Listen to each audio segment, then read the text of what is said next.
ಮಾಡಿರಲಿಲ್ಲ. ನಾವು ಕರ್ನಾಟಕದಲ್ಲಿ ಸಿದ್ದರಾಮಯ್ಯನವರು ಅಷ್ಟೇ ಮುಸಲ್ಮಾನರನ್ನ ಓಲೈಸೋಕ್ಕೆ ಏನು ಬೇಕಾದ್ರೂ ಮಾಡ್ತಾರೆ ಅಂತ ನಾವು ಅಂದ್ಕೊಂಡಿದ್ದು.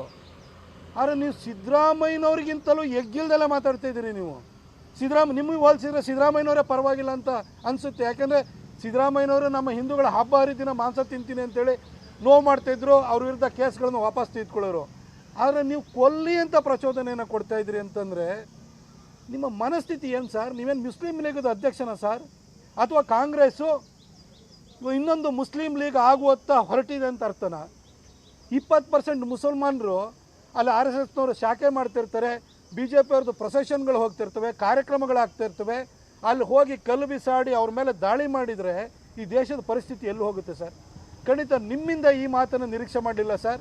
ನಿಮ್ಮ ಮಗ ಮಂತ್ರಿ ಸ್ಥಾನ ಉಳಿಸ್ಕೊಳ್ಬೇಕು, ಮುಖ್ಯಮಂತ್ರಿ ಆಗಬೇಕು ಅನ್ನೋ ಕನಸಿನಿಂದಾಗಿ ಪ್ರತಿನಿತ್ಯ RSSನ್ನು ಟೀಕಿಸುವಂತಹ ಚಾಳೆನ ಅಂಟಿಸ್ಕೊಂಡಿದ್ದಾರೆ. RSSನ ಹುಚ್ಚಿಡಿದಿದೆ.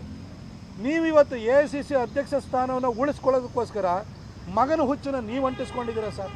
ನಿಜಕ್ಕೂ ನೀವು ಇಷ್ಟೊಂದು ದೊಡ್ಡ ಸೀನಿಯರ್ ಪಾಲಿಟಿಷಿಯನ್ ಆಗಿ ನಿಮ್ಮ ಬಾಯಿಂದ ಇಂಥ ಮಾತುಗಳು ಬರಬಾರ್ದು. ನಿಮ್ಮ ಸ್ಥಾನಕ್ಕೂ ಅದು ಶೋಭೆ ತರುವುದಿಲ್ಲ. ನೀವು ನಿಮ್ಮ ಬಗ್ಗೆ ನಾಚಿಕೆ